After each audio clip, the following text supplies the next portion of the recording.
এ যুবক ভাইয়েরা ভালো করে শোনো, হাতের মধ্যে মোবাইল নিয়ে তুমি সারাদিন নোংরা কাজগুলো করো, তোমারে কেউ বাধা দেয় না।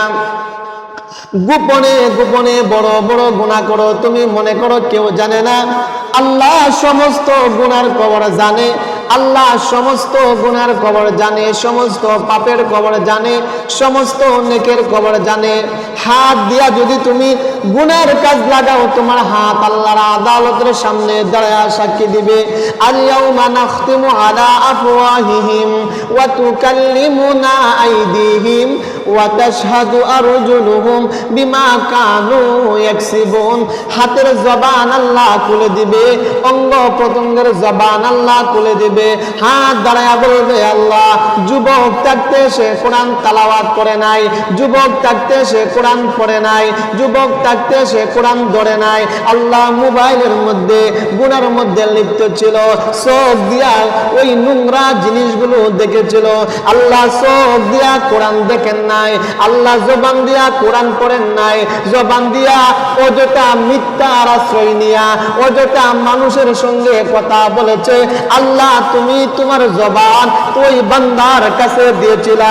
খালাকাল ইনসান, আল্লাহ বানিয়েছিলা মানুষ, আল্লামাহুল বায়ান, আল্লাহ কথা বলার শক্তি দিয়েছিলা। ওই কথা বলছে মোবাইলের মধ্যে রাতকে রাত কথা বইলা সময় কাটায়া দিছে। আল্লাহ কোরআন তেলাওয়াত করে নাই, আল্লাহ কোরআন পড়ার জন্য চেষ্টাও করে নাই। তোমার নবী বলে দিয়েছে, খায়রুকুম মান তাআল্লামাল কুরআনা ওয়া আল্লামা, তোমাদের মধ্যে সর্বোত্তম দুই ব্যক্তি, যিনি কোরআন শিক্ষা করবে, যিনি কোরআন অপরদেরকে শিক্ষা দিবে। আল্লাহ তারা সর্বোত্তম ব্যক্তি হন নাই। আল্লাহ তুমি তাদেরকে জাহান্নামে ফালাইয়া দাও, আল্লাহ তুমি তাদেরকে জাহান্নামে ফালাইয়া দাও, আল্লাহ তুমি তাদেরকে জাহান্নামের মধ্যে ফালাইয়া দাও। আমি জবানকে তার সঙ্গে ফিটিং করে দিয়েছিলাম, আমি হাতকে তার সঙ্গে ফিটিং করে দিয়েছিলাম, আমি পাকে তার সঙ্গে ফিটিং করে দিয়েছিলাম। আমি হাত যেদিকে নাড়াইতো ওই দিকে নাড়তাম, আমি জবান যেই কথা বলতো সেই কথা বলতাম। এই জন্য গুনাহগার আমি না, গুনাহগার তোমার বান্দা। আল্লাহ তোমার বান্দারে জাহান্নামে ফালাইয়া দাও। এ যুবক দুস্থ, চোখু দুইটা বন্ধ করে দেখো না, সারা দিনের মধ্যে ফজর থেকে মাগরিব পর্যন্ত, ফজর থেকে মাগরিব পর্যন্ত কয়টা গুনার কাজ করেছো? ফজর থেকে মাগরিব পর্যন্ত কয়টা নেকের কাজ করেছো? তোমার মরার পরে জবাব দেওয়া লাগবে, সেই কথা বুঝলো না। আল্লাহর আদালতের সামনে জবাব দেওয়া লাগবে, সেই কথা বুঝলো না। যদি জাহান্নাম থেকে বাঁচতে চাও, যদি জান্নাতি মেহমান হতে চাও, এক নাম্বার কালু লাম নাকু মিনাল মুসাল্লিন, তুমি নামাজি হইয়া যাও।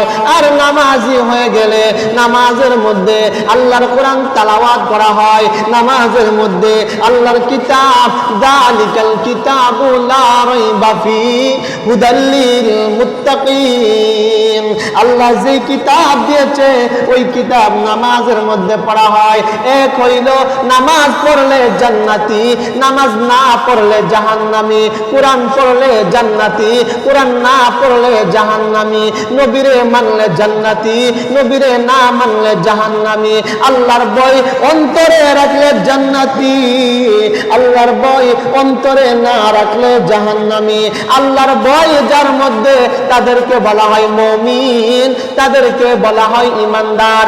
আল্লাহর ভয় যাদের মধ্যে নাই তাদেরকে বলা হয় বেঈমান, তাদেরকে বলা হয় নিকৃষ্ট, তাদেরকে বলা হয় দুনিয়ার মধ্যে সবচেয়ে ইন্নাল ইনসানা লি রাব্বিহি লাকানুত। এরাই হলো নিমুখ হারাম, এরাই হলো বেঈমান জাতি। যেই জাতি আল্লাহ জান্নাত দেওয়ার পরে, আল্লাহ মানুষ বানানোর পরে, আল্লাহ কথা বলার শক্তি দেওয়ার পরে, আল্লাহ হায়াত দেওয়ার পরে, আল্লাহ মরণ দিবেন, আল্লাহ রিজিক দেন, সমস্ত জিনিস পাওয়ার পরে যেই জাতি আল্লাহকে বিশ্বাস করে না, আল্লাহর হুকুম মানে না, ওই জাতি হলো সবচেয়ে নিমুখ হারাম। এখন